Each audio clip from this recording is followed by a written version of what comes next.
నమస్తే, నేను మీ ప్రశాంత్. మాజీ సీఎం కేసీఆర్ గారు చంద్రబాబు గురించి మాట్లాడడం అయితే జరిగింది. అసలు ఇంతకీ ఏం మాట్లాడారు? మరి టీడీపీ ప్రభుత్వం తెలంగాణకి మళ్ళీ రాబోతుందా, అంటే ఇక్కడ మళ్ళీ స్థాపించబోతున్నారా ఏంటి? దీని గురించి అయితే మాట్లాడేందుకు ప్రస్తుతం మనతో పాటు టీడీపీ స్పోక్స్ పర్సన్ సూర్యదేవర్లత గారు ఉన్నారు. నమస్తే మేడం. నమస్తే మేడం, కేసీఆర్ గారు చంద్రబాబు గురించి అయితే మాట్లాడడం జరిగింది. అసలు ఇంతకీ ఏం మాట్లాడారు, అంటే ఎందుకు ఆ మాట్లాడాల్సి వచ్చింది? కేసీఆర్ గారికి ఒకటే భయం ఏంటంటే తెలుగుదేశం పార్టీ అంటే భయం, నారా చంద్రబాబు నాయుడు గారు అంటే భయం. ఎందుకంటే ఈ పార్టీ నుంచే వెళ్ళాడు, తెలుగుదేశం పార్టీ నుంచే వెళ్ళాడు ఆయన. అంటే ఇక్కడ ఉన్న కరుడుగట్టిన కార్యకర్తలు, తెలంగాణలో ఉన్న కార్యకర్తలను చూస్తే భయపడుతున్నట్టే కనపడుతుంది. నువ్వు భయపడి 10 ఏళ్ళు ఇదే కాన్సన్ట్రేషన్ చేశాడు, కానీ ఏం చేయలేకపోయాడు. వెళ్ళిపోయే వాళ్ళు నాయకులు వెళ్ళిపోవచ్చు, కానీ క్యాడర్ని ఏమీ ఎక్కువ చెదరకుండా అలాగే ఉంది. క్యాడర్ నమ్ముకున్నారు తెలుగుదేశం పార్టీని. ఉంటే ఇదే పార్టీలో ఉంటాం కానీ, ఇదే జెండా మోస్తాం కానీ వేరే జెండా పక్కన మేము వెళ్ళము అన్న వాళ్ళందరూ ఇప్పటికీ అలాగే ఉన్నారు. ఇది ఎప్పుడూ కూడా బడుగు బలహీన వర్గాల పార్టీ తెలుగుదేశం పార్టీ అనేది. అదే బీఆర్ఎస్ అనేది ఒక పెత్తనదారుల పార్టీ. ఎప్పుడు కూడా గతంలో కూడా మనం ఈ 10 ఏళ్ళు కూడా చూస్తే పెత్తనదారులు అంటే కుటుంబ సభ్యులే, ఇంకా వేరే వాళ్ళకి అవకాశం లేదు.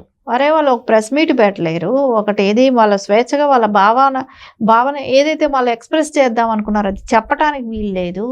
అరే ఒకటి ఖండించలేరు, ఏమీ చేయలేరు. మళ్ళీ వాళ్ళ మినిస్టర్లు కూడా ఇంకా అన్ని ఫైల్స్ కూడా కేటీఆర్ గారే చూస్తారు. ఇంకా ఆయన చెప్పమన్న ప్లేస్లో పెట్టమన్న చోట సంతకాలు పెట్టడానికే ఉన్నారు. అంతకుమించి వాళ్ళకు ఒక ఫ్రీగా మీరు ఈ పని చేయడానికి మీకు ఏ రకమైన ఇది కావాలి అనేది అయితే ఎక్కడా కూడా నడవదు. అంటే దీని ఉద్దేశం ఏంటి?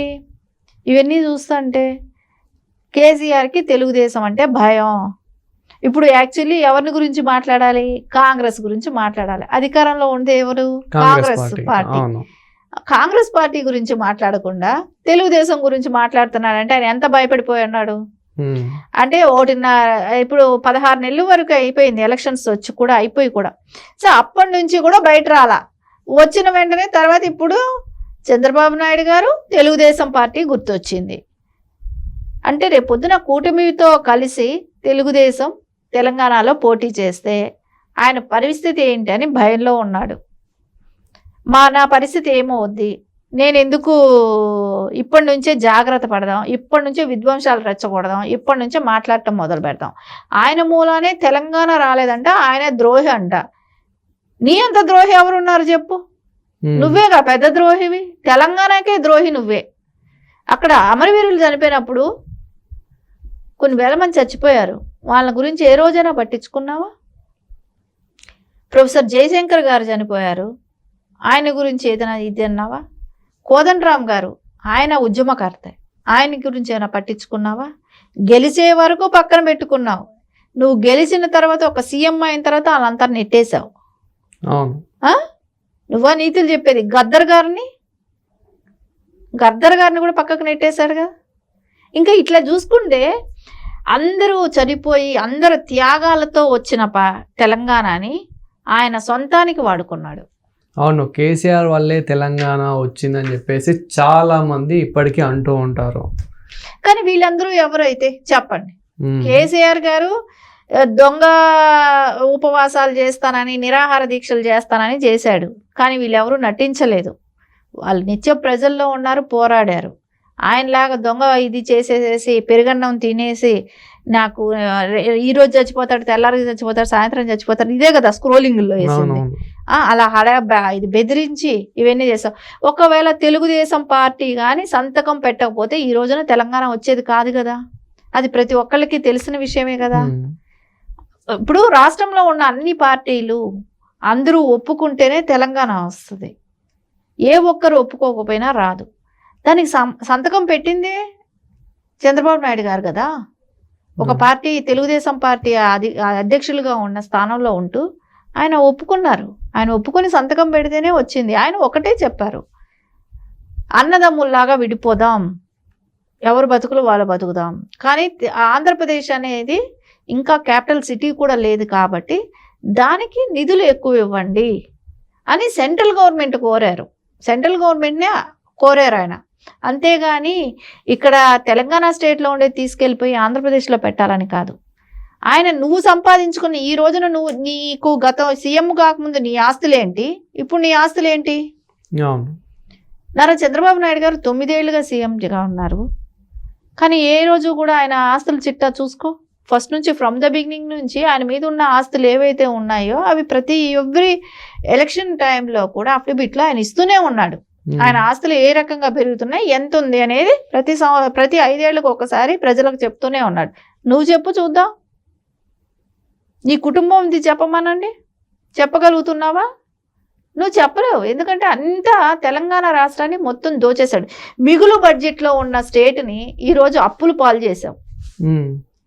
ఈరోజు అంటే మొన్న నిర్మలా సీతారామన్ గారు కూడా అంటున్నారు కదా, కేంద్రం బడ్జెట్ విషయం మాట్లాడినప్పుడు తెలంగాణ రాష్ట్రం విడిపోయేటప్పటికి మిగులు బడ్జెట్లో ఉంది. అలాంటి రాష్ట్రాన్ని అప్పులు పాలు చేసి ఈ రోజున అధోగతి చేశారు. ఈ రోజున తెలంగాణ రాష్ట్రం ఏ పరిస్థితిలో ఉందంటే జీతాలు ఇచ్చుకోలేని పరిస్థితిలో ఉన్నారు. ఇక్కడ అలాంటి దౌర్భాగ్య స్థితికి తీసుకొచ్చాడు. యాక్చువల్లీ చూస్తే సమర్థుడైన నాయకుడు ఉన్నారు కాబట్టి నారా చంద్రబాబు నాయుడు గారు ఆయన అక్కడ చేయగలుగుతున్నారు. ఇక్కడ రేవంత్ గారు చేద్దామని అనుకున్నా కూడా అప్పులు పుట్టవు.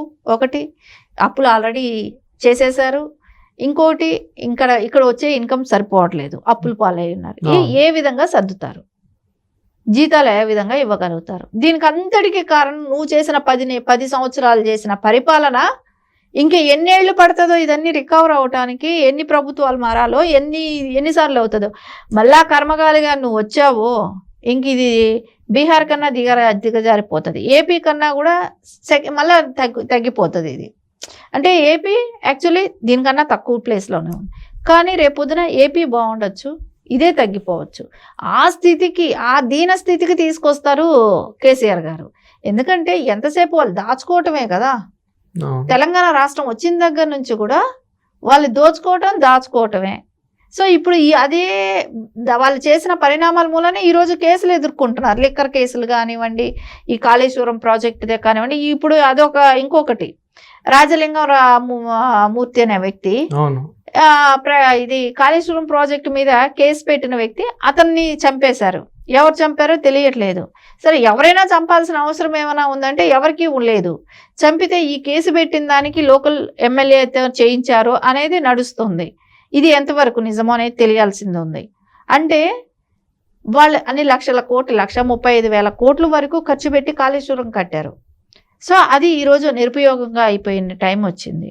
సో అది కట్టేటప్పుడే చెప్పారు, ఓన్లీ నీ కమిషన్ల కక్కుర్తికి పడి అంత పెద్ద ప్రాజెక్ట్ కట్టి సో వేస్ట్ చేసి, మనీ అంతా వేస్ట్ చేసి ఈరోజు తెలంగాణ ప్రజల మీద అప్పులు చేసి పెట్టావు. సో ఇది ఎవరి మూలాన జరిగింది? నువ్వు మటుకు మొత్తం తెలంగాణలోనే నువ్వు దేశకీ నేత అన్నావు, మళ్ళీ ఇండియాకే నేను దేశకీ నేతగా ఉంటానని చెప్పేసి బీఆర్ఎస్ పార్టీ పెట్టావు. ప్రతి రాష్ట్రంలోనూ విస్తరించాలని చూసావు, ఎక్కడా ఏమీ చేయలేకపోయావు. నువ్వు ఈరోజు పక్క రాష్ట్రమైన తెలుగు వాళ్ళయ్యి తెలుగుదేశం పార్టీ తెలంగాణలోనే పుట్టిన పార్టీని నువ్వు రావద్దనటానికి నీకు అర్హత ఉందా? మీకు అర్హత లేదు కదా, ఎలా అంటావు? నువ్వు మటుకు అన్ని రాష్ట్రాల్లో వెళ్ళి పెడతావు. తెలుగు వాళ్ళు ఒక చోట వచ్చి తెలుగుదేశం పార్టీ పుట్టింది తెలంగాణలో, ఆంధ్రప్రదేశ్లో కాదు, తెలంగాణలో పుట్టింది అంటే తెలంగాణలో ఉండకూడదా? నీ భయమే వెంటాడి తెలుగుదేశం పార్టీ మళ్ళా ఉవ్వెత్తున ఎగిసి పైకి వస్తుంది. మళ్ళా రేపొద్దున ఇదే బీఆర్ఎస్ పార్టీ ఏదైతే తెలుగుదేశం పార్టీని తొక్కేయాలని చూసిందో అదేలాగా అది కూడా లేకుండా పోవచ్చు. రేపొద్దున తెలుగుదేశం రావచ్చు, కూటమితో కలిసి వస్తుంది. అప్పుడు ఏం చేయగలుగుతావు? అంటే ఇక్కడ జగన్మోహన్ రెడ్డి కలిసి ఈయన కేసీఆర్ గారు చేస్తున్న కుట్ర ఇవన్నీ కూడా. Thank you madam. Thank you.